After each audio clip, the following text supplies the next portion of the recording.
এত গরম পড়েছে, এই গরমে কিন্তু মন আর পেটটাকে ঠান্ডা করার জন্য একটা দারুণ রেসিপি দরকার। আজকে কিন্তু আমি একদম বিনা রান্নাতেই আজকে একটা রেসিপি তোমাদের সাথে শেয়ার করছি। এখানে দেখো কতগুলো শশা নিয়ে নিয়েছি, আর শশাগুলোকে ভালো করে একদম খোসা ছাড়িয়ে ওপরের অংশটা কিন্তু কষটাকে বার করে দিতে হবে, এতে করে যদি শশার মধ্যে কোনো তেতো ভাব থাকে সেটা বেরিয়ে যাবে। এইভাবে প্রত্যেকটা শশা করে নিয়েছি। তারপর শশাগুলোকে একদম ছোট ছোট করে কেটে নিতে হবে। তোমরা চাইলে এটাকে প্রায় প্রত্যেক দিনই বানিয়ে খেতে পারো, আর সত্যি বলছি সব খাবারের সাথেই এটা খেতে খুবই ভালো লাগে। বিশেষ করে বিরিয়ানিতেও এই রেসিপিটা না হলে একদমই চলে না। বুঝতেই বানাচ্ছ কি বানাচ্ছি, আজকে বানাচ্ছি রায়তা।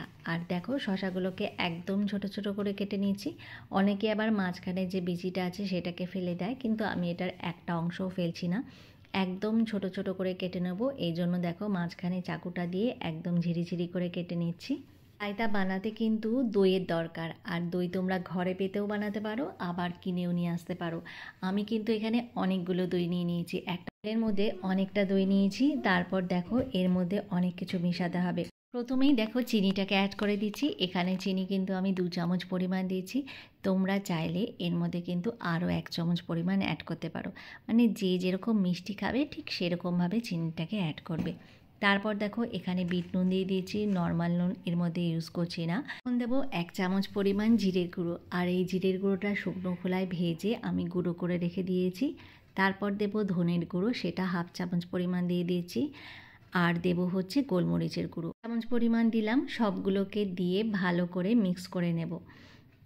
চেষ্টা করবে এই মশলাগুলো ঘরেই বানিয়ে নিতে, কারণ এর মধ্যে সুন্দর একটা ফ্লেভার আসে।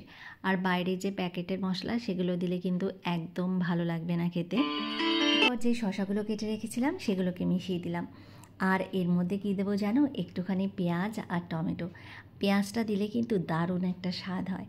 তারপর দেখো এটাকে ছোট ছোট করে কুচি কুচি করে কেটে নিয়েছি, আর টমেটোটাকেও ঠিক সেম এইভাবেই কেটে নেব। তোমরা চাইলে এর মধ্যে কিন্তু একটু লঙ্কাও দিতে পারো, মানে একদম কুচিয়ে লঙ্কাটাকে দিতে হবে, তাহলে কিন্তু এক ফোঁটাও ঝাল হবে না। সবগুলোকে দিয়ে ভালো করে মিক্স করে নেব। আর রায়তার সাথে সব কিছু খেতে কিন্তু খুবই ভালো লাগে। আমি একটু এক্সট্রা ফ্লেভারের জন্য এর মধ্যে একটু গন্ধরাজ লেবু পাতা অ্যাড করব।